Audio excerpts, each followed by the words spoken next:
ألف لام ميم. اللهم ارزقني علما نافعا واسعا عميقا. اللهم ارزقني رزقا واسعا حلالا طيبا مباركا من عندك. اللهم ارزقني حياة سعادة وموت شهادة. اعوذ باللہ السمیع العلیم من الشیطان الرجیم. بسم اللہ الرحمن الرحیم. یا ایھا الذین آمنوا ان جاءکم فاسق بنبأ فتبینوا ان تصیبوا قوما بجہالة فتصبحوا علی ما فعلتم نادمین.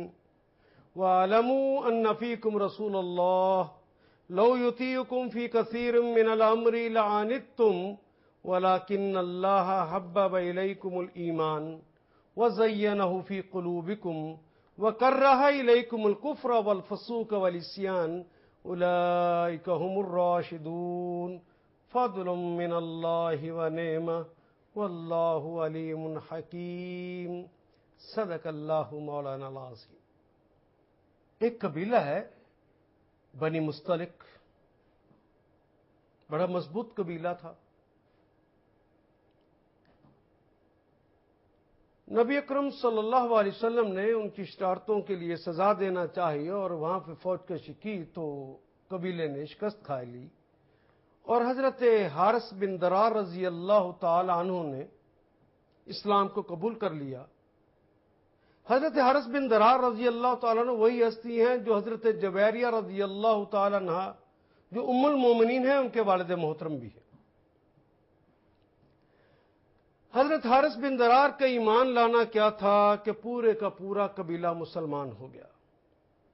تو نبی اکرم صلی اللہ علیہ وسلم نے حضرت حارث بن درار رضی اللہ تعالیٰ عنہ کو فرمایا کہ حارث، جب اللہ اقتدار دیتا ہے تو دو چیزیں فوری طور پر کرنے کے لیے واجب ہو جاتی ہیں.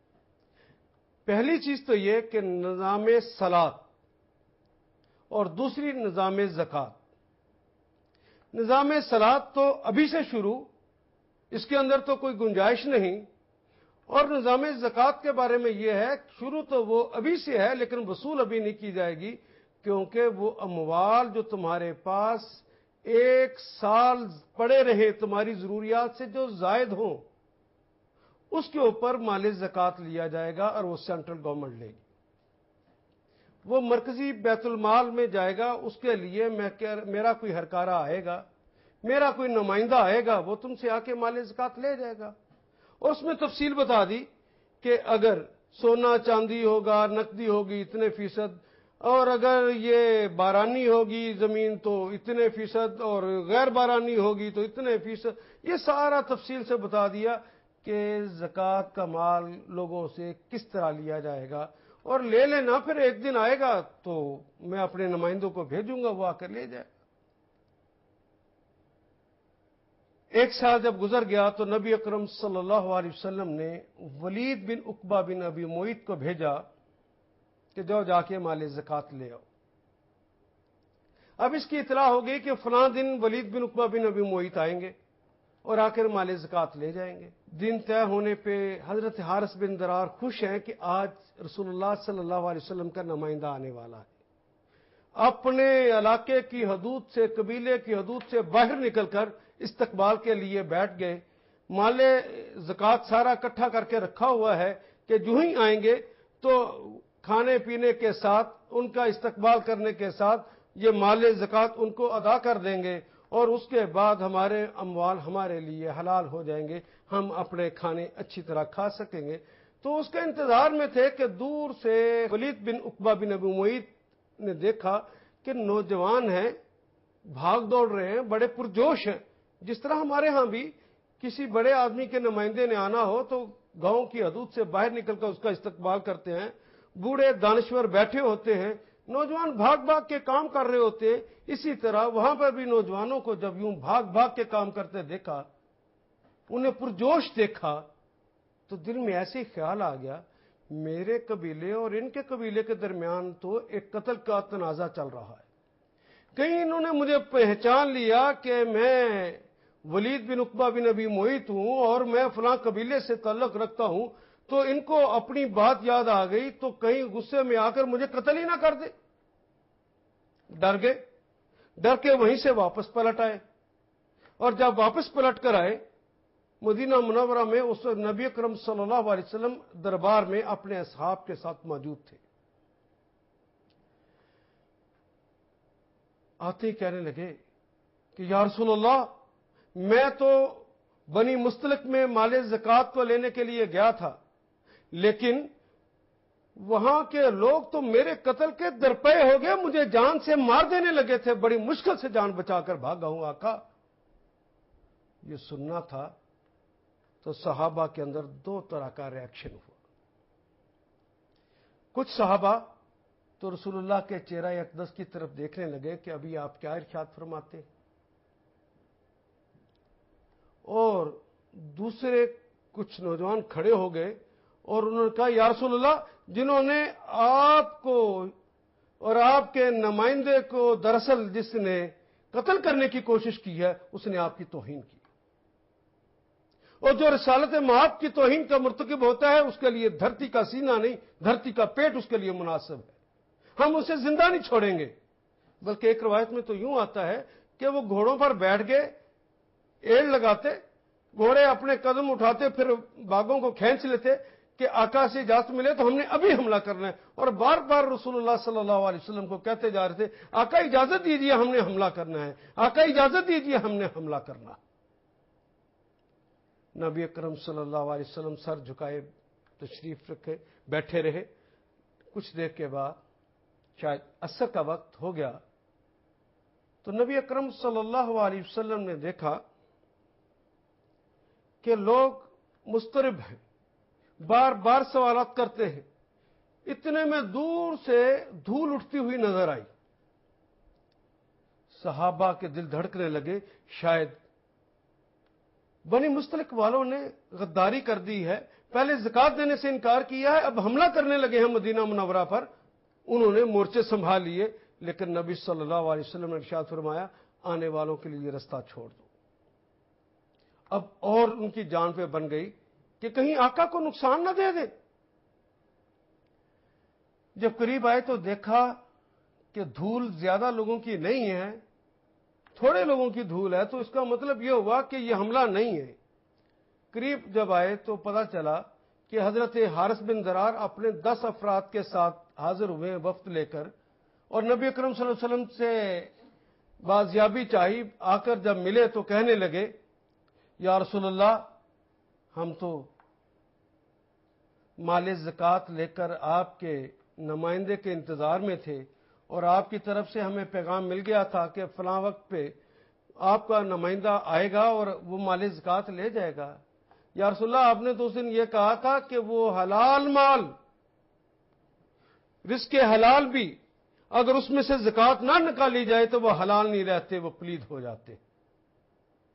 ہم نے تو سال کل ہو گیا ہے اور کل کا ابھی تک میں نے اور میرے قبیلے کے لوگوں نے کھانا نہیں کھایا. آقا جلدی کیجیے, ہمارے مال کو قبول فرما لیجیے تاکہ ہم کھانا تو کھا لیں, میں اپنے قبیلے کو کھانے کی اجازت تو دے دوں. ایک طرف ایمان کا یہ اعلیٰ ترین مقام, اور دوسری طرف ولید بن عقبہ بن ابی معیط کا یہ کہنا کہ وہ میرے قتل کے درپے ہو گئے تھے, مجھے جان سے مار دینے لگے تھے. صحابہ حیران ہیں کہ اصل معاملہ کیا ہے. اتنے میں نبی اکرم صلی اللہ علیہ وسلم پر جبریل امین یہ وحی لے کر نازل ہو گئے, یا ایھا الذین آمنوا ان جاءکم فاسق بنبأ فتبینوا ان تصیبوا قوما بجہالۃ فتصبحوا علی ما فعلتم نادمین. اے گروہ صحابہ, اے محمد رسول اللہ صلی اللہ علیہ وسلم کے ساتھیوں, اگر کوئی فاسق اہم خبر لے کر آئے تو اس کی تحقیق کر لیا کرو. کہیں ایسا نہ ہو کہ ولید بن عقبہ بن ابی معیط کے کہنے پر جس طرح تم نے ابھی فیصلہ کر لیا تھا کہ ہم بنی مستلق کو قتل کر دیں گے، ہم اس کو مار دیں گے، اپنی اس جہالت کی وجہ سے کہ تم کسی قوم کو نقصان پہنچا بیٹھتے، ان کے اوپر حملہ کر دیتے، پھر تمہیں پتا چلتا کہ نہیں وہ تو جھوٹ ولید بن عقبہ بن ابی معیط نے بولا تھا، وہ لوگ تو بڑے سچے تھے، اپنے بھائیوں کو اپنے ہاتھوں قتل کر کے تمہیں کتنی شرمندگی ہوتی۔ وَاعْلَمُوا أَنَّ فِيكُمْ رَسُولَ اللَّهِ، عجیب لوگ ہو، کیا تمہیں پتہ نہیں تمہارے اندر اللہ کے رسول موجود ہے؟ انہیں مجبور کرتے ہو کہ وہ حملہ کرنے کے لیے ہمیں اجازت دے۔ لَوْ يُطِيعُكُمْ فِي كَثِيرٍ مِّنَ الْأَمْرِ لَعَنِتُّمْ، اگر وہ تمہیں مجبور ہو کر اجازت دے ہی دیتے تو مشکل میں کون پڑتا؟ ابھی کل تم نے فتح مکہ کے لیے جانا ہے، وہاں ایک ایک سپاہی کی ضرورت ہے، اور جب تمہیں پتا چلتا کہ اپنے اہل ایمان کو، اپنے بھائیوں کو، اپنی طاقت کو اور ان جری نوجوانوں کو تم نے ایک غلط آدمی کی خبر کی بنیاد پر خود شہید کر دیا ہے، اور ایک ایک آدمی کی وہاں پہ تو ضرورت تھی، آج وہ تمہارے پاس نہ ہوں گے تو وہاں پہ جا کے مشکل میں نہیں پڑو گے۔ وَاعْلَمُوا أَنَّ فِيكُمْ رَسُولَ اللَّهِ، تمہارے پاس اللہ کے رسول اگر موجود ہیں تو پھر تم نے تقدم کر کیسے لیا؟ تم رفع صوت کے مرتکب ہو کیسے گئے؟ کیا تمہیں پتا نہیں ہے ان تحبط اعمالکم وانتم لا تشعرون، ہم تمہارے اعمال کو ضائع کر دیں گے اور تمہیں اس کی خبر بھی نہ ہوگی۔ اب تعریف فرمائی جا رہی ہے ان لوگوں کی جو رسول اللہ صلی اللہ علیہ وسلم کے چہرہ اقدس کی طرف دیکھ رہے ہیں، انہیں پتا ہے کہ نہ ہم تقدم کر سکتے ہیں نہ رفع صوت کے مرتکب ہو سکتے ہیں۔ ان کے لیے کہا وَلَٰكِنَّ اللَّهَ حَبَّبَ إِلَيْكُمُ الْإِيمَانَ وَزَيَّنَهُ فِي قُلُوبِكُمْ، ایمان تو ہے ہی ہے، جو اللہ فرما دے، جو اس کے رسول فرما دے، اس پر عمل کا نام ہی تو ایمان۔ تمہارے اندر وہ مزین ہے، جی تمہارا بھی چاہتا ہے، جس نے رسالت مآب صلی اللہ علیہ وسلم کی توہین کیا یا ان کے نمائندے کو قتل کرنے کی کوشش کی ہے، اس کو تہ تیگ کر دے، لیکن تم نے اپنے جذبات کو کنٹرول میں رکھا ہے، اور اس کے اوپر جو چیز ہے بھی رہی ہے، جو چیز بھاری رہی ہے، جس کا تم نے اظہار کیا وہ یہ کہ اللہ کے رسول سے تم نے محبت کا اظہار یہ کیا کہ ان کے حکم کے بغیر ایک قدم بھی نہیں تم چلے، تم نے کچھ کہا ہی نہیں ہے۔ یہ اس بات کی علامت ہے کہ تمہارے دلوں کے اندر ایمان مزین ہے، تم کفر، فسق اور عصیان سے نفرت کرنے والے ہو، تم لوگ ہدایت یافتہ، اولئک ھم الراشدون، یہی وہ لوگ ہیں جو ہدایت یافتہ ہیں، دوسرے نہیں ہیں ہدایت یافتہ۔ ہدایت یافتہ کی یہ خبر شاید اس وقت تک میں نہ سمجھا سکوں پوری بات، جب تک یہ جو اصطلاحیں ہیں اسلام کی یہ میں پوری طرح نہ بتا لوں۔ ان اصطلاحوں کو سمجھنے کے لیے آئیے، ایک اصطلاح ہے تقویٰ۔ تقویٰ کسے کہتے ہیں؟ کلمہ پڑھ لیا اور اس کے بعد کوئی آدمی یہ فیصلہ کر لے کہ میں نے کوئی بھی کام اللہ اور اس کے رسول کی مرضی کے بغیر نہیں کرنا۔ کلمہ پڑھنے کے بعد کچھ تو کرنا ہے نا، جو بھی کام کرنے لگے تو پہلے کس سے پوچھنا ہے؟ یا ایھا الذین آمنوا لا تقدموا بین یدی اللہ ورسولہ واتقوا اللہ، اللہ اس کے رسول سے پوچھے بغیر کوئی کام نہیں کرنا۔ آپ نے پوچھا کہ اللہ یہ کام کر لوں، جواب آ گیا کہ نہیں کرنا، لیکن جی چاہتا ہے کہ وہ کام کر لوں، مزہ بڑا ہے اس کام کے اندر، فوائد بڑے ہیں اس کام کے اندر، دنیا کا فیشن اور طور طریقہ کہتا ہے کہ یہ کام ضرور کرو، خاندان کے اپنے رسم و رواج کہتے ہیں کہ یہ کام ضرور کرو، لیکن اللہ جل شانہ نے کہہ دیا کہ نہیں کرنا۔ تو جو آدمی فیصلہ کر لے کہ نہیں کروں گا، مجھے نہ اپنے جذبات، نہ مجھے اپنے فوائد، نہ مجھے خاندان کے رسم رواج، اور نہ ہی مجھے دنیا کا فیشن اور طور طریقوں کی پرواہ، مجھے تو پرواہ اپنے اللہ کی ہے۔ جس طرح وہ کہیں گے میں نے تو وہ کرنا ہے۔ جس نے اس روش کو اپنا لیا ہے اس نے تقوی کی روش کو اپنایا ہے، ایسے شخص کو اسلام کی اصطلاح میں متقی کہتے ہیں، اور اس کا یہ عمل تقوی کہلاتا ہے۔ اس شخص نے پوچھا کہ اللہ کلمہ پڑھ لیا ہے، فلاں کام کر لوں؟ تو اللہ نے کہا ہاں کر لو، لیکن اس کام کرنے کو جب دیکھا تو جی نہ مانے، مشکلات پیش آتی ہوں، تکلیفیں ہوتی ہوں، خاندان کے رسم رواج کہتے ہوں مت کرنا، دنیا کے فیشن اور طور طریقے اس کے مخالف ہوں، لیکن اللہ کہتے ہیں کر لو۔ تو کوئی آدمی یہ کہے کہ مجھے کسی کی پرواہ نہیں، میں تو اللہ کی بات کو مانوں گا، میں تو رسول کی بات کو مانوں گا، ان سے پوچھ کر چلوں گا، اس روش کا نام تقویٰ ہے۔ جو یہ کام کر لے اسے متقی کہتے ہیں، اور جو یہ تقوی کی روش کو اپنا لیتا ہے، کیا خوب فرمایا، پہلا فائدہ تو یہ ہے کہ یہ تقوی کی روش کو جو اپنا لیتا ہے، قرآن حکیم اسے ہی سمجھ آتا ہے اور دوسرے کو سمجھ نہیں آتا۔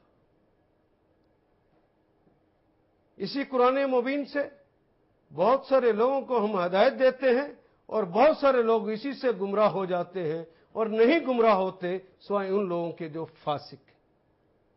تقوی والوں کو بات سمجھ آتی۔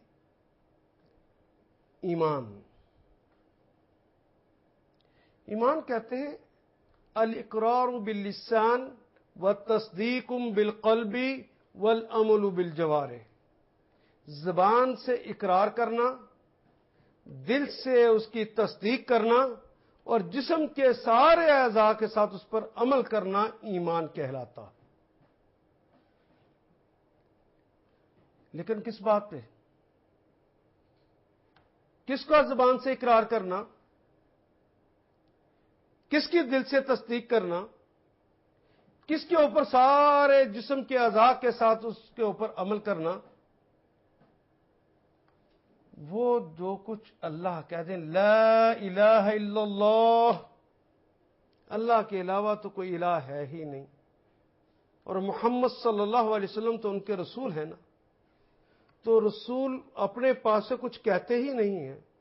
وما ينطق عن الهوى، وہ تو اپنے پاس سے کچھ نہیں کہتے، ان هو الا وحی یوحی، وہ تو وحی ہوتی ہے جو ان پہ نازل ہوتی ہے۔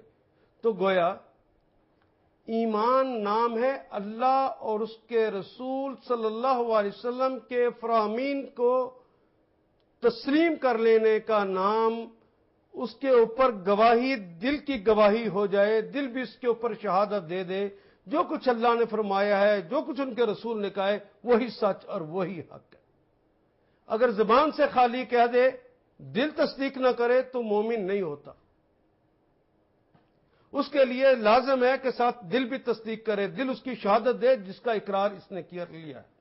لیکن دل بھی شہادت دے دے، زبان بھی شہادت دے، جسم کے سارے اعضاء اس پر شہادت نہ دیتے ہوں، وہ اس کے خلاف گواہی دیتے ہوں، تو ایمان نہیں ہوتا۔ ایمان کی تکمیل ہوتی تب ہے جب زبان بھی، دل بھی اور جسم کے سارے اعضاء شہادت دے دیں جو اللہ نے فرمایا وہ سچ، وہ حق، اور جو جس سے اللہ نے منع کر دیا ہے وہ سچ اور وہ حق۔ جب تک یہ معاملہ نہیں ہوتا تو ایمان مکمل نہیں ہوتا۔ اسلام زندگی گزارنے کا طریقہ کرینہ سلیقہ جو اللہ نے بتایا ہے، اس پورے کے پورے نظام، اس پورے کے پورے ضابطہ حیات کا نام الاسلام ہے۔ جو اس کو مان لیتا ہے وہ مسلم کہلاتا ہے۔ اور یہ باتیں جو اسلام نے کہی ہیں، جو اللہ اس کے رسول صلی اللہ علیہ وسلم نے ارشاد فرمائی ہیں، ان کو زبان سے بھی اقرار کر لے، دل سے بھی اس کی تصدیق کر لے، جسم کے سارے اعضاء کے ساتھ اس پر عمل کرنے کا وہ عہد بھی کر لے، لیکن عمل کرتے ہوئے کبھی وہ اس حکم کی نافرمانی کر بیٹھے جو اللہ نے ارشاد فرمایا، جو رسول اللہ نے فرمایا۔ اللہ نے کہا یہ کر لو، وہ نہ کرے، اللہ نے کہا نہ کرو، کوئی انسان کر لے، تو اس کی کئی حالتیں ہیں۔ ایک حالت تو یہ ہے کہ بھول چوک کے اس نے نہ کیا۔ اللہ نے کہا تھا یہ کام کر لو، اللہ نے کہا تھا یہ کام نہ کرو، دل سے مانتا ہے کہ اللہ اس کے رسول کی اتھارٹی ہے کہ مجھے کسی کام کرنے کا حکم دیں یا کسی کام سے مجھے روک دیں، اس اتھارٹی کو دل سے بھی مانتا ہے، زبان سے بھی اقرار کرتا ہے، لیکن بھول گیا۔ جو بھول گیا ہے وہ نافرمانی، یہ وہ نافرمانی ہے جو لکھی نہیں جاتی۔ نبی اکرم صلی اللہ علیہ وسلم نے ارشاد فرمایا، رفع القلم عن ثلاث، 3 آدمیوں سے قلم اٹھا لیا گیا، ان کا گناہ لکھا ہی نہیں جاتا۔ ناسی حتی یعرف، بھولا ہوا جب تک کہ اسے یاد نہ آ جائے اس کے اوپر کوئی گناہ نہیں لکھا جاتا۔ والمجنون حتی یشفیق، پاگل جب تک وہ صحت مند نہ ہو جائے، اس کا دماغ ٹھیک نہ ہو جائے، وہ جو بھی کام کر لے گا اس کے اوپر کوئی گناہ نہیں لکھا جائے گا۔ وہ نائم حتی یستیقظ، سویا ہوا جب تک جاگ نہ جائے اس کا کوئی گناہ، جتنے مرضی گناہ اس نے خواب میں کر لیو، اس کا گناہ لکھا نہیں جائے گا۔ یہ تو وہ ہیں جن کے بارے میں اللہ نے گناہ لکھنا ہی نہیں۔ ہاں، ایک گناہ انسان وہ کرتا ہے جو لاپرواہی کا نتیجہ ہوتا ہے۔ مثال کے طور پہ کوئی مسلمان ایسا نہیں ہے جس کو اس بات کا پتہ نہ ہو کہ اذان ہو جائے تو اس کے بعد کوئی بھی کام کرنا جائز نہیں ہے، اب تو صرف نماز پڑھنے کے لیے اس کے دربار میں حاضری دینی ہے، اب تو کاروبار کو بند کر دینے کا حکم ہے، کوئی کاروبار زندگی نہیں کیا جائے گا، اب تو اس کے دربار میں جانا ہے۔ تو نارکلی سے لے کر چھوٹے سے چھوٹے بازار تک جس کو مرضی دیکھ لیں، اذان بھی ہوتی ہے اور دکانیں بھی کھلی رہتی ہیں۔ اس لیے کھلی رہی کہ سارا ماحول ہی ایسا ہے، سب نے دکانیں کھولی ہوئی تھی تو اس شخص نے بھی کھولی رکھی۔ ماحول کی وجہ سے غفلت کا پردہ پڑ گیا، کیا گناہ ہے لیکن یہ ابھی گناہ ہے۔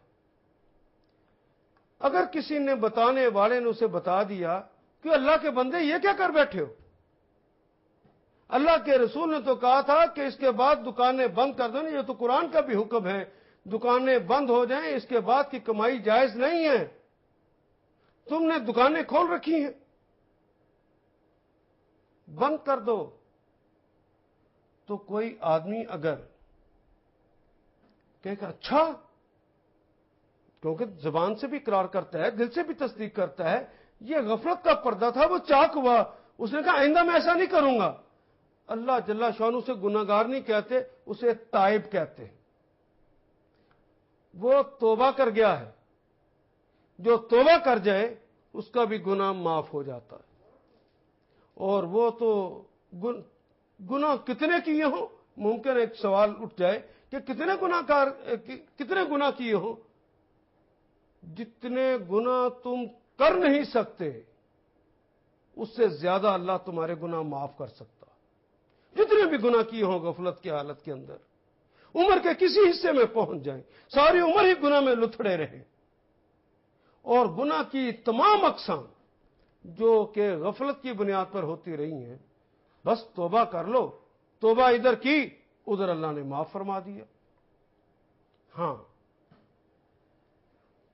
ایک نافرمانی یہ ہے کہ اللہ جل شانہ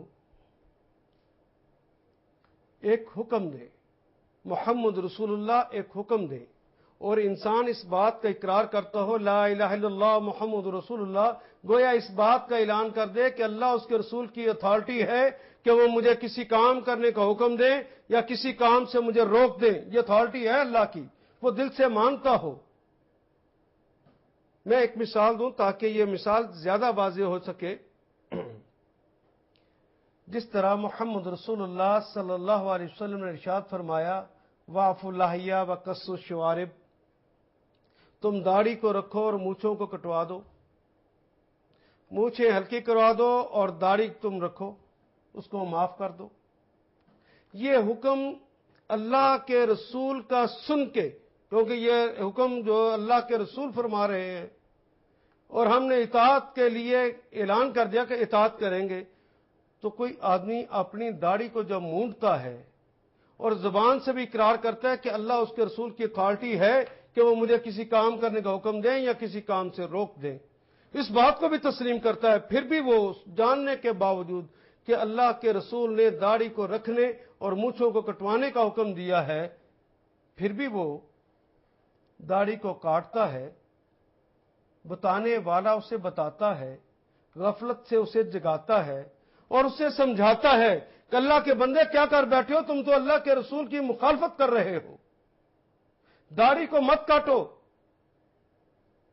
وہ اللہ اس کے رسول کی اتھارٹی کو تسلیم کرنے کے باوجود اس سمجھانے والے کی بات کو نہیں مانتا، بلکہ داڑھی کو پھر کٹواتا ہے، وہ داڑھی کو پھر منڈواتا ہے، اور اسے اپنے اس گناہ پر، اپنے اس عصیان پر شرمندگی بھی نہیں ہوتی۔ ایک اور نشانی بتا دیتا ہوں کہ وہ آدمی اپنے آپ کو دوسروں سے بہتر سمجھتا ہے۔ جب وہ اپنے آپ کو بہتر سمجھتا ہے اور اس پہ شرمندگی اسے نہیں ہوتی، اس کا یہ فعل فسق کہلاتا ہے، اور ایسا کرنے والا فاسق کہلاتا ہے۔ حضرات، اس بات کو اچھی طرح جاننے کے لیے جس جگہ پہ نبی اکرم صلی اللہ علیہ وسلم نے یہ ارشاد فرمایا تھا وَعَفُ اللَّحِيَ وَقَصُّ الشَّوَارِبِ، اس کو جب تک سیاق و سباق کے اندر رکھ کر نہ دیکھا جائے پوری بات سمجھ نہیں آتی۔ وہ رسول اللہ کی نہیں، کسی کی بھی بات ہو، سیاق و سباق سے ہٹا کر بیان کی جائے گی تو بات سمجھ نہیں آیا کرتی۔ اس کو سمجھنے کے لیے میں پورے سیاق و سباق کے ساتھ آپ تک یہ پیغام پہنچا دیتا ہوں۔ ایک دن نبی اکرم صلی اللہ علیہ وسلم دربار میں تشریف فرما ہیں، تو دور سے کچھ لوگوں کو آپ نے آتے دیکھا۔ آپ نے جو ہی ان کو دیکھا تو آپ کا چہرہ مبارک غصے سے سرخ ہو گیا۔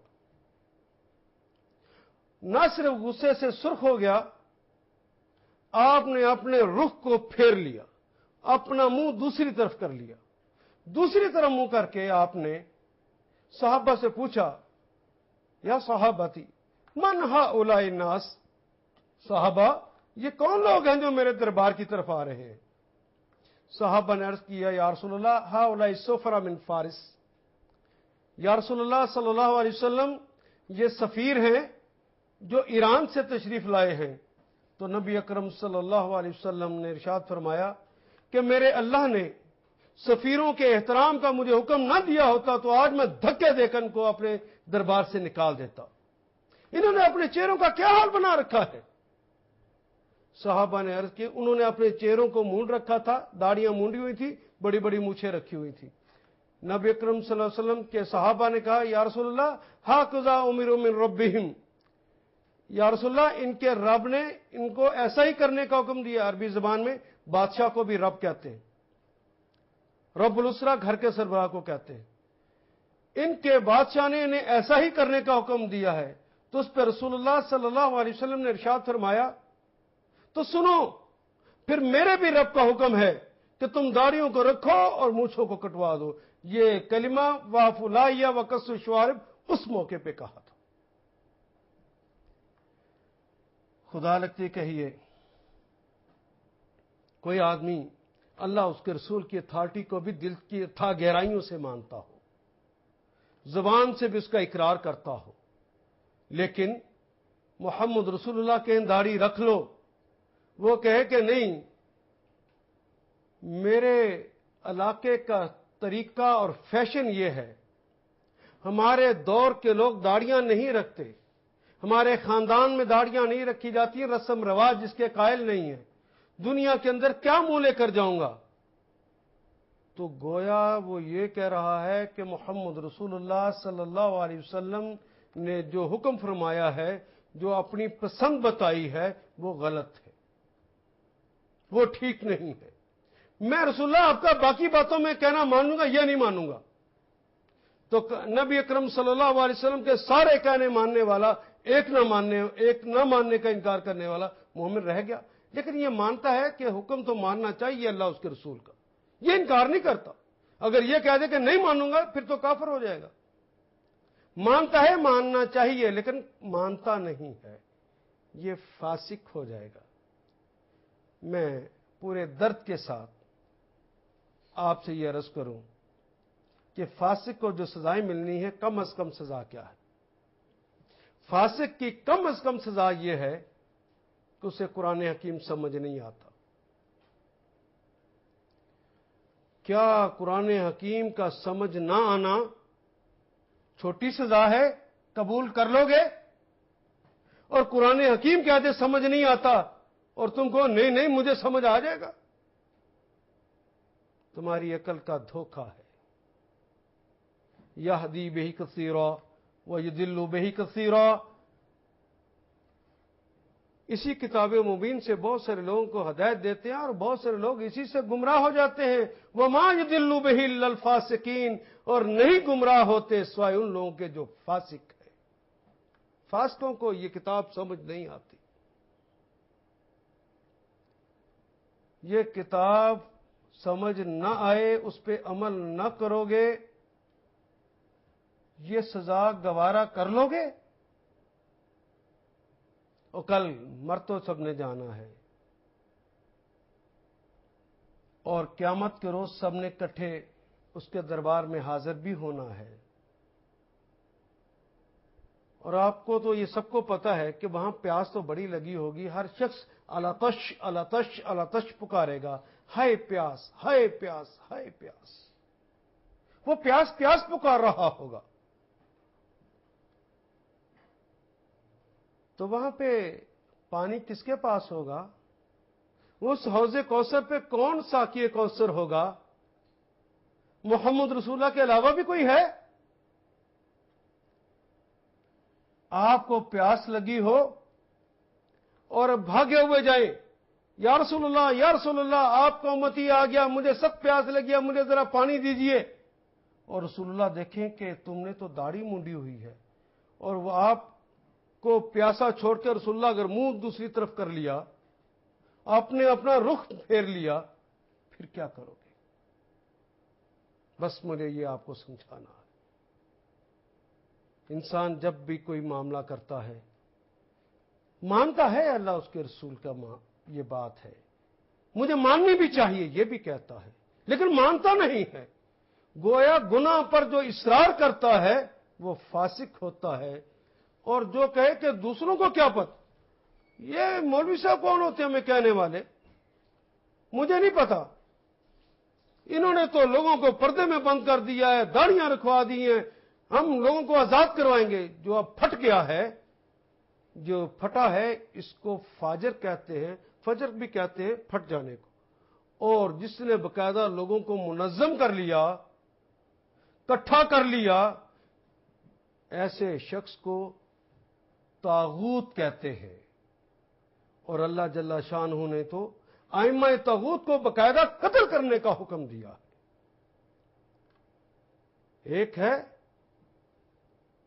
گناہ ہے، وہ بھی نافرمانی، ایک ہے گناہ پر اصرار ماننے کے باوجود، یہ بھی گناہ ہے لیکن یہ فسق ہے کیونکہ گناہ پر اصرار کر لیا ہے۔